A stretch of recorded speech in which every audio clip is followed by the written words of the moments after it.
Alder is the champion of Pokemon Black and White. Not only is he the coolest champion Unova has to offer, he's also the coolest champion in the series. This puts Unova first in champion, professor, and gym leader. But the other day I heard someone call Alder the easiest champion, and I honestly couldn't take the slander. After all, he's the highest level champion of all time during your first battle with him. He's also the best design champion, his lore is the coolest, and unlike Steven and Cynthia, meeting him across your journey feels appropriate as the aimless wanderer wanting to keep trainers from facing the same hardships he did. Cynthia and Steven feel shoehorned into the stories of their games, like, hey guys, here's an HM, by the way, I love rocks or mythology. That's why I'm always in your face. Not to mention his team. His roster includes Volcarona, Bouffalant, and, Druddigan and some bugs? Okay, maybe his team isn't that cool, but his amazing scenes in the anime. What say we forget the tournament and grab some lunch? I think you'll be dining alone as usual.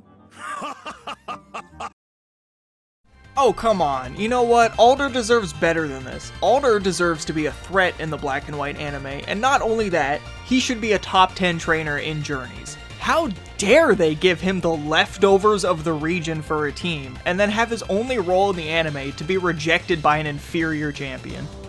Well, today we are fixing one of these issues. It's time Alder got a real team that reflects his journey across the region. And to make it interesting, I'm avoiding important trainers' ace Pokemon. That isn't a rule since Cynthia uses a Lucario and Blue uses a Rhydon, but I thought it would make for some nice variety since everyone loves to complain about Black and White's fantastic Pokedex.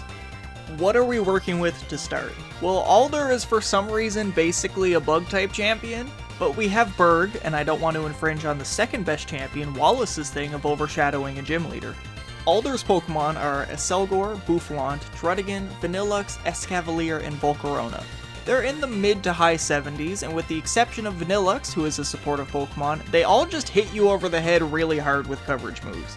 So while building this team, I wanted to keep with the idea of one setup and 5 attackers. I also wanted a more well-balanced team while avoiding things like Haxorus so he doesn't overlap with gym leaders or plasma leaders. Clearly his team was an issue because in Black and White 2, they swapped out 5 of them for Pokemon World Tournament, so I feel comfortable swapping 3 or 4.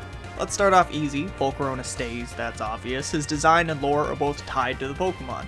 And it's a perfect final boss, and a surprise if you didn't head back to Relic Castle after Ghetsis. Its moveset is basically the same, but I replaced Overheat with Heat Wave, which they also did in Black 2 White 2.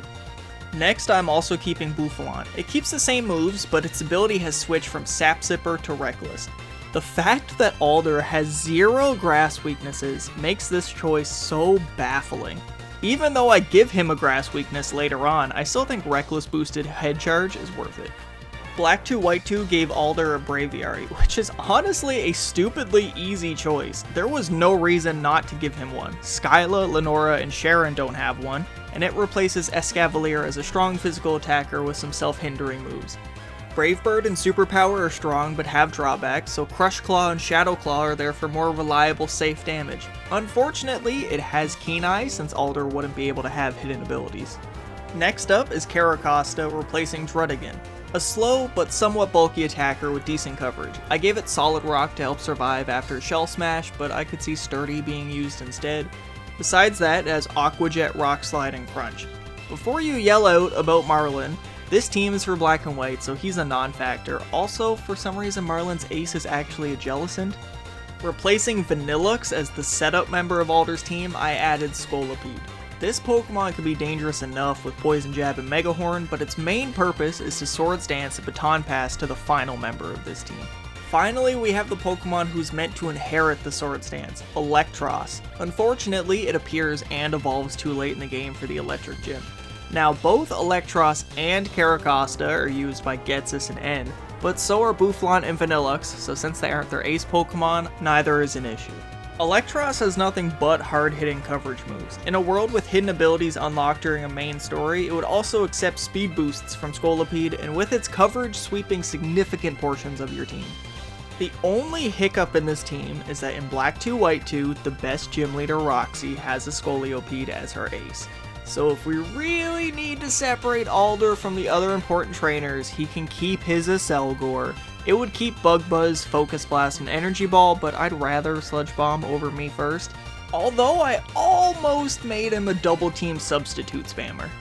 I never knew this, but Aselgor has useless abilities. Alder doesn't use the Rain or Held items, and its only two abilities are Sticky Hold and Hydration.